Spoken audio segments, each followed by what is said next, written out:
Now that you've attached all the inner layers to one outer layer, it is time to attach the final outer layer you set aside earlier. To do this, lay the outer layer flat on a table with the design facing up. Then, lay the layers you just sewed right on top with the outer layer touching the other outer layer. Pin the two outer layers together.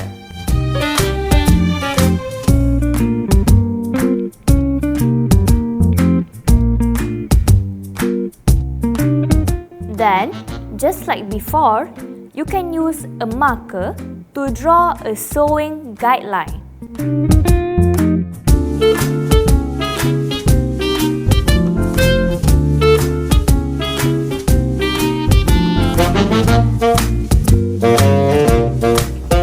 You will sew around the edges, but leave a hole on one end like this.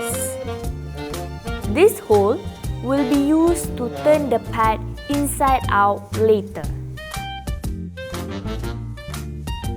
If there isn't enough space around the edges of the pad to sew, you can trim the inner layers close to the stitches to free up more space.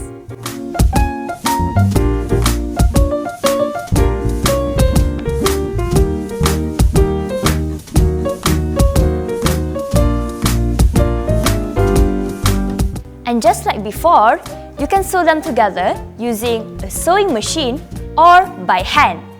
Go ahead and sew the layers together.